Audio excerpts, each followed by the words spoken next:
Bismillahirrahmanirrahim. Assalamualaikum warahmatullahi wabarakatuh. Satu ketika Abu Bakar pernah sakit hati kepada seorang keluarganya.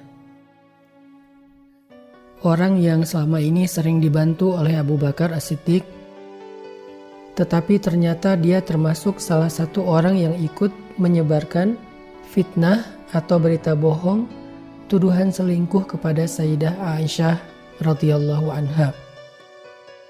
Sehingga setelah Abu Bakar tahu bahwa ternyata orang ini menyebarkan fitnah terhadap anaknya, Abu Bakar merasa sangat kecewa dan sakit hati kepada dia. Lalu Abu Bakar bersumpah bahwa beliau tidak akan lagi membantu orang itu selama-lamanya. Gak lama setelah itu Allah turunkan ayat di dalam surat An-Nur ayat 22 di mana Allah Subhanahu wa taala berfirman, A'udzu billahi minasy syaithanir rajim. Bismillahirrahmanirrahim. ولا يأتل أولو الفضل منكم والسعة أن يؤتوا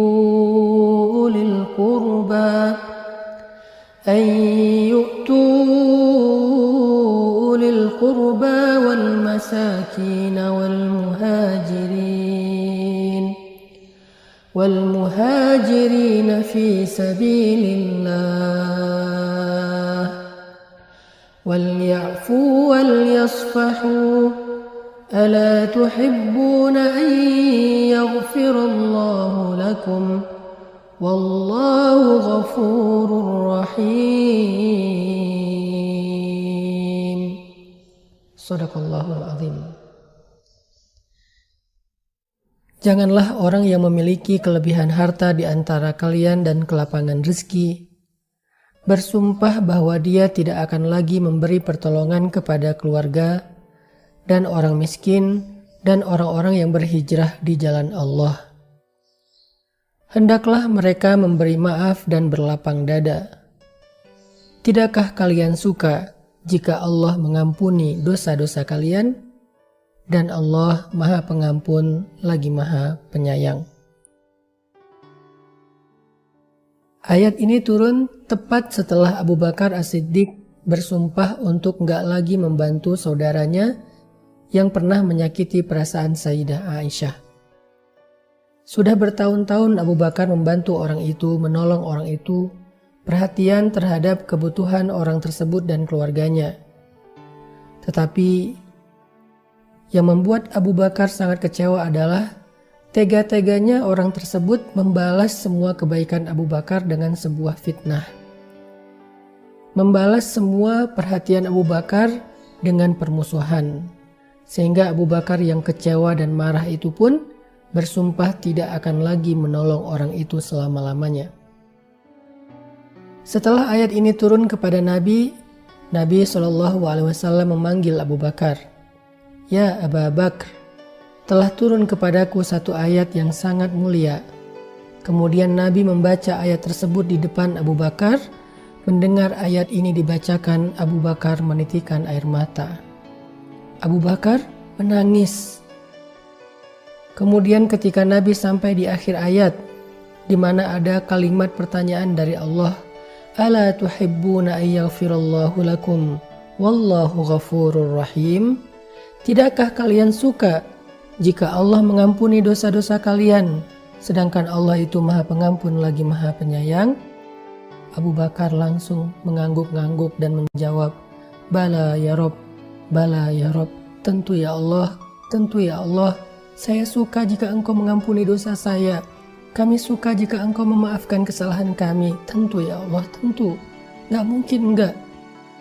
Kemudian Abu Bakar berpamitan kepada Nabi, langsung ia pulang ke rumahnya, mengumpulkan gandum, roti, dan segala kebaikan yang ada di rumahnya, lalu dia bawa ke rumah orang yang pernah dia sumpahi tadi. Di sana Dia yang meminta maaf kepada mereka, kemudian dia katakan, apapun yang kalian butuhkan, sampaikan kepadaku, aku akan penuhi kebutuhan kalian. Teman-teman yang dirahmati Allah Subhanahu wa Ta'ala, inilah iman. Iman yang dicontohkan oleh seorang sahabat yang mulia, Abu Bakar As-Siddiq. Iman yang begitu cepat dan spontan merespon tawaran dari Allah Subhanahu wa Ta'ala, walaupun dengan hati yang berat. Iman yang bisa mengalahkan ego dan kemarahan. Itulah iman. Sekarang kalau kita mau bertanya kepada diri kita masing-masing, apakah saya adalah orang yang beriman? Maka lihat seberapa mudah kita memaafkan kesalahan orang kepada kita. Disitulah kita bisa mengukur keimanan kita. Karena keimanan tidak diukur dengan kata-kata, tetapi keimanan diukur dengan ketaatan, zahir dan batin. Keimanan diukur dengan perasaan di dalam hati, sesuai dengan apa yang Allah kehendaki. Ketika Allah meminta kepada Abu Bakar, maafkanlah, berlapang dadalah, apa maksudnya?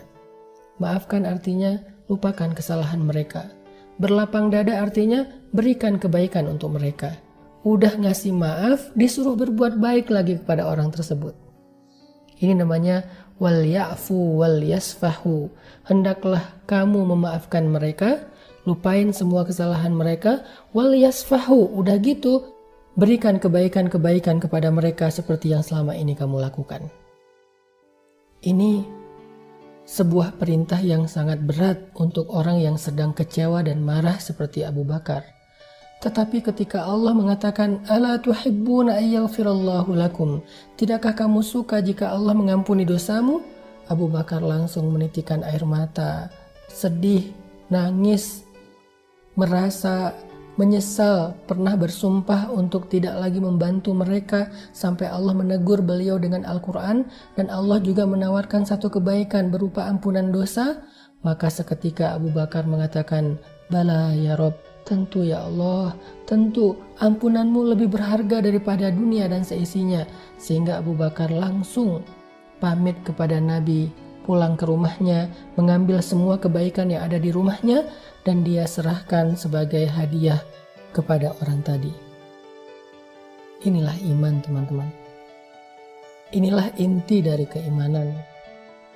Sehingga kalau kita merasa berat untuk memaafkan, merasa berat untuk melupakan kesalahan orang, merasa berat untuk berbuat baik setelah kita disakiti, pasti ada masalah keimanan di dalam hati kita.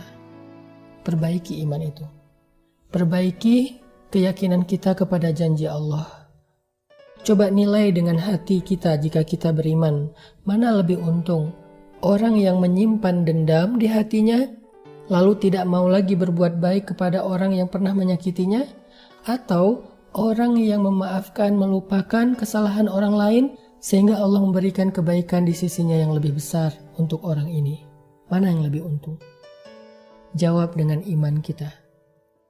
Kalau hati kita mengatakan yang kedua lebih beruntung karena mendapatkan balasan yang terbaik langsung dari Allah yang Maha Penyayang, maka ikutilah kata hati kita. Tetapi kalau hati kita mengatakan saya nggak rela, saya masih sakit hati, berarti kita perlu memperbaharui iman kita. Barakallahu fiik.